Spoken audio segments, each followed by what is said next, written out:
diini iyo dadkii soo qaban qaabiyay dhalinyar ahaan marka hore waa idin mahad celinaya dhammaan marti sharafta kale Soomaali iyo martiba waan idinkaga mahad celinayaa in maantay laygu maamuusay inaan halkan imaado waa sanadkii saddexaad oo aan idin imaado labadii sano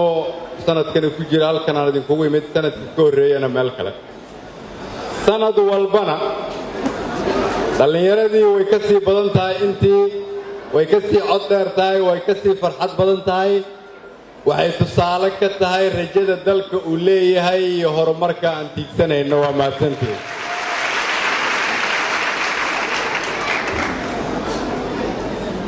maanta waxaa farxad weyn ah ma aha inaan idin xiro halkan laakiin inaanan bistoolad bam ama baasuuka ka hadlayn laakiin inaan ka hadlayno sidii aan buugag u qori lahayn ama u akhrisan lahayn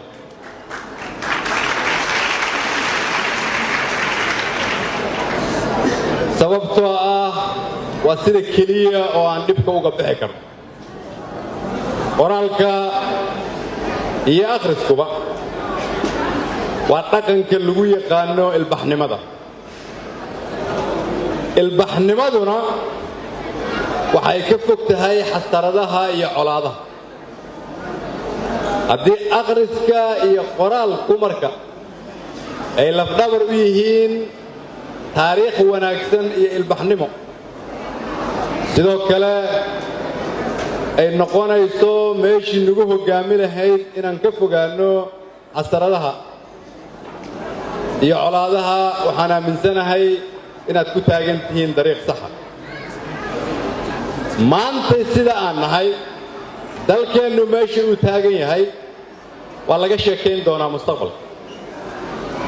waxa halkan aad u fadhidaan intiinna isugu timid ama buuq qortay ama soo qabanqaabisay ama halkan ka hadashay waxay ka mid noqonaysaa taariikhda dalkeenna uu leeyahay 10 sano 20 sano 30 sano kadib waxaa jiri doonaa dhacdooyin la mid ah kuwan ka waaweyn ka horumarsan waxaa mar walba dib loo jaleecan doonaa oo laga hadli doonaa meeshii laga soo bilaabay buddhigayaasha dhaqankaas ilbaxnimada oo ku ridaya ummadda Soomaaliyeed jidka saxda ah inaad tihiin dhalinyaroy anigoo ku hadlaya magaca dawladda waa ku mahadsantihiin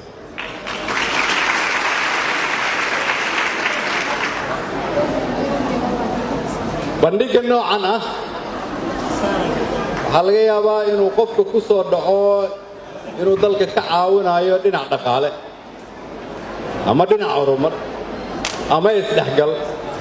ama aqoon kororsi laakiin waa lafdhabarka horumarka dalka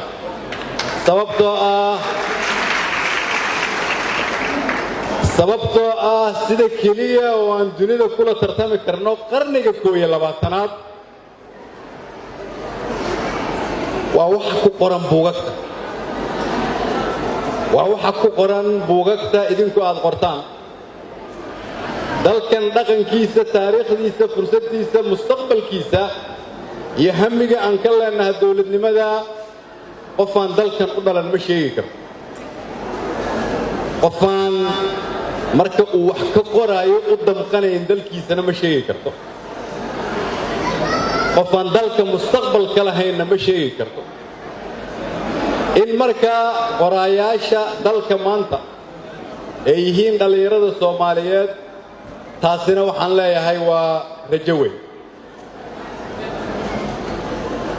waxaan rabaa dhowr arrimood halkan inaan ka sheego caqabadaha naga haysta in dalka dib loo dhiso midda ugu weyn ma aha amniga ama dib u heshiisiinta ama kobaca dhaqaalaha ama siyaasad midaysan ama adeeg bulsho caqabada ugu weyn oo naga haysata dib u dhiska dalka waxay tahay sida loo bedeli lahaa dalka fikirka laga qabo sababtoo ah u dhawaad 60 sano oo dalkeenu uu xor ahaa nus kamida dalkeenu waxa uu ahaa dawlad la'aan u dhawaad 30 sano macnaheedu waxay tahay taariikhdeena barkeed ayaa waxa loo asteyn karaa inaan ama dawlad la'aan ahayn ama dawlad aan shaqaynayn aan nahay taariikhdaas iyada ahi waxay dib ku tahay taariikhda mustaqbalka in markaana la ka aaminsan yahay 30 sano inaan sidaas ahayn waxay dib ku tahay dib u dhiska dalka laba shay ayaa looga bixi karaa mid waa midda idinku maanta halkan aad u fadhidaan oo adduunyada inaad u sheegtaan cidda hadda aan nahay iyo cidda aan noqon doono iyo cidda aan ahaan jirnay idinku inaad qortaan taariikhda cusub oo dalkan laga rabo macnaheedu waxay tahay maanta halkan waxaad isugu dhigteen ama aad isugu timaadeen inaad dhagax dhigtaan sida uu noqonayo dhismaha mustaqbalka Soomaaliyeed tan labaad waxay tahay inteena mas'uuliyiinta hadda ah oo idinkeedin matala oo idinka shaqaalaha idin ah iyaguna inay u dhaqmaan in dhaqanka maanta ay tusiyaan dunida uu ka turjumi doono mustaqbalkeena sida nolol xisaabtami doono si kale haddii loo dhigo taariikhdaadii hore waxay saameyn ku leedahay taariikhda mustaqbalka dhaqanka aniga iyo Dr. Cali iyo dadka nalamida aan idinkaga tagno ayaa wuxuu idin sahli doonaa ama idinku dhibi doonaa sida mustaqbalka aad dunida ula falgashaan waxaa ka mid ah marka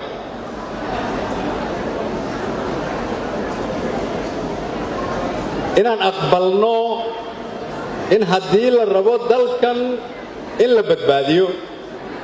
laga baxo dhibkii aan ku jirnay shaqada ugu horeeyo nala ka raba inay tahay annagu marka hore dhaqankeenna inaan bedelno qof walbo naga mid ah inuu isla xisaabtamo naftiisa xisaabtamo uu naftiisa xisaabiyo uu yiraahdo musuqmaasuq ma ka shaqeeyaa qabyaalad ma ka shaqeeyaa been ma ku shaqeeyaa ummadda Soomaaliyeed ma ugu adeegaa sidii loogu talagalay inaan ugu adeego su'aashaasi hadday maya tahay bulsho weynta iyo dawladba inta aan la gaarin dawladda guriga aasaaskeeda marka hore in la hagaajiyo waayo hadda waxaan idin lahaa sawirka naga baxay 30 sano la soo dhaafay waxaana la ka aaminsan yahay inaan nahay dawladda dunida ugu musuqmaasuqa badan marka laga soo qaado qoraalada ay qoraan Transparency International dhinaca kale marka ka fiiriso labadii sano oo dalkan madaxweyne Farmaajo madaxweynaha ka ahaa aniguna aan ra'iisul wasaaraha ka ahaa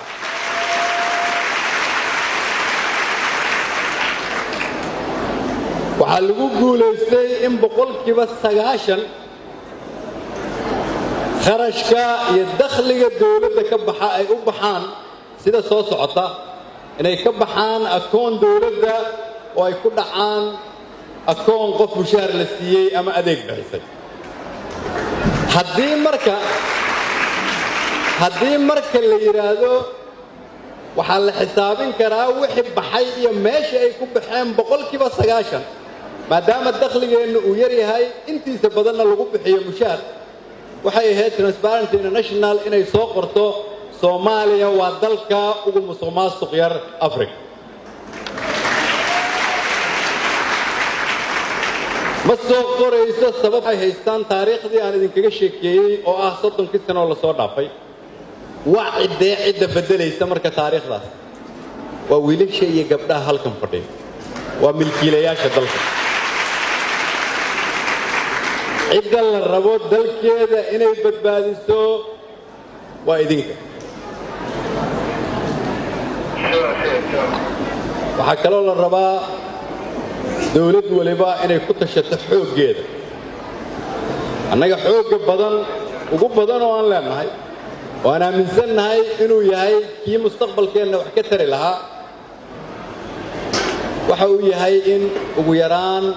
بقول كي بتضباط الإيشان شعب الصوماليات أيهين دليرو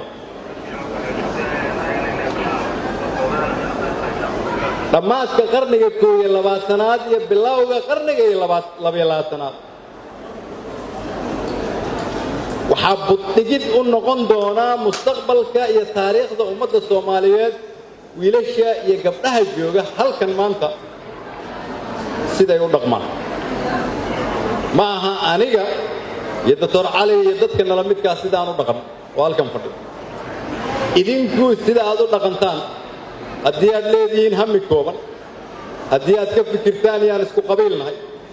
الديات أركتان مسق ماسق جراء واتكا مستان الدي أن سحذا يخلط كلا كلا كرن الدي أوسيس عذر رقم كأها إن دولة لماذا تحت حاد لقى هذا سببته أو إحنا لصوب بريصد إنتنا لصوب دافين الدي أن طريقة إسقى حكوس عنه حلقة يابا إن أنقذ كنا قلنا تاريخ يسوي دليل أبابلون مال والبو يجوكتو كم بدح بنان مسوما سوقي قبيال حجزته وحا أقوين أو قف بلا آذنا إلهي سيئي أو إستقى حرية ديسة طبعا هداد تيبتو قيب حرية هذا كم ذا نفط هذا وحكو ترميسيد دلك هذا وحكو ترميسيد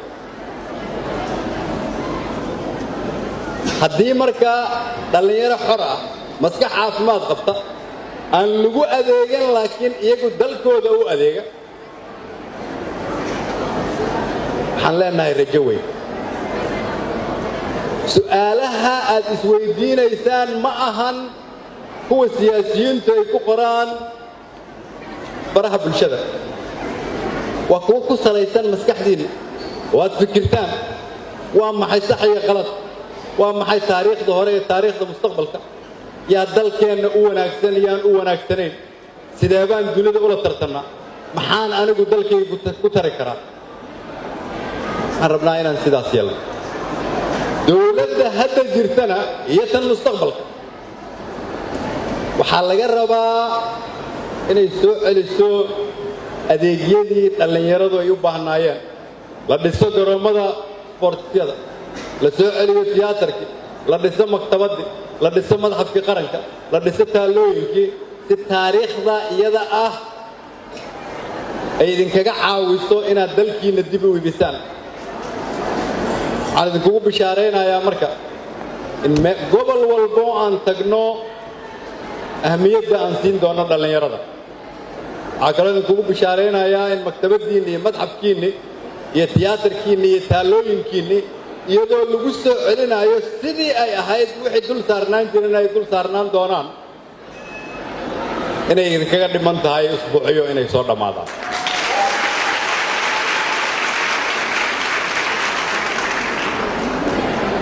كل جين وانا لحسابين دونا حنا لكو حسابين دونا دل كذا محاد قدر صدق محادك حلقة يا با إن أول سنتين وسليدين دلك مستقبل كيس السدون نقنايا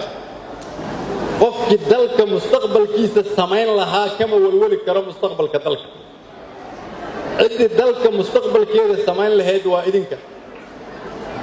وعاد كوكو بشارين يا مودن كينو كنا غالب بدني على بس أنا كهر إن قفل بو دولة شقيسي مشاركة ذا قادته إن أقو يران الدنيا ذا أقبل شيء إن دي بهبين تدقالها ودن كينا شقيسي بش فبرايو هدي إلهي رهدنا أنا كوضا شقينو ودلقو قرك وساريها إن دين تلقع فيه وحضرتين عيد بدي إن دي بهبين لقو سمعي ويلشيني يقبليهيني أي فرديان أو ديقلي يستبيد يبرر يالسليني وأي كأت كادين شبابك شغدوا دنا يتحط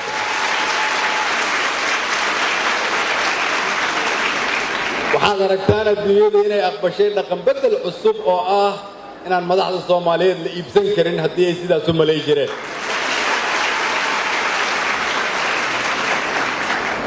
waxaad aragteen dhaqan bedel cusub oo ah in madaxdu aanay ka qaraaban ama ka qowlaysan dalkeeda laakiin ay dadkeeda u shaqayso aanna ogolnahay in lala xisaabtamo laaluush iyo qabyaaladna aanan ka shaqayn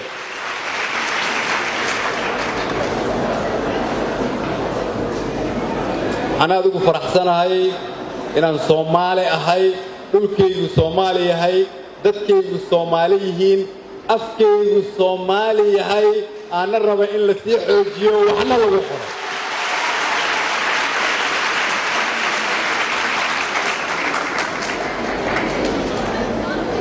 أنا من سنة هاي دلكي إنه كفر صد بدني هاي دلالك إنه حرق وأنا من سنة هاي إن نقون كرنا ودن قوة كنيسة أفريقيا waxaan aaminsanahay in dalkeena loo soo shaqo tagi karo waxaan aaminsanahay in caruurteena mustaqbal weyn u sameyn karo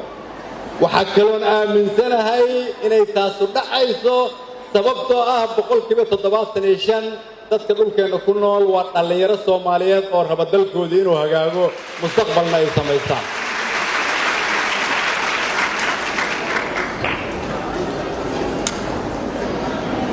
dal walba dalkiisa u kaca waxaan rabnaa in awoodda loo soo celiyo shacabka Soomaaliyeed oo qof walba isagu wax doorto iyaguna ay go'aan gaaraan dhalinyaro taariikhdan isqoraysa bandhigan aad isugu timaadeen oo isagu isfasiraya waxaan rabaa inaad ku xisaabtantaan waa maxay Soomaaliyada idin sawiran mustaqbalka soo socda sawirka marka aragtaan waa maxay shaqada aad rabtay inaad ku darsato waa la soo dhaafay waqtigii la dhihi jiray Soomaali iskuma tashan karto waa isku tashanaynaa waxaan ku tashanaynaa dhalinyarada Soomaaliyeed waa idin xiran yahay shirku waana mahadsantihiin. Assalaamu calaykum waraxmatullaahi wabarakaatuh.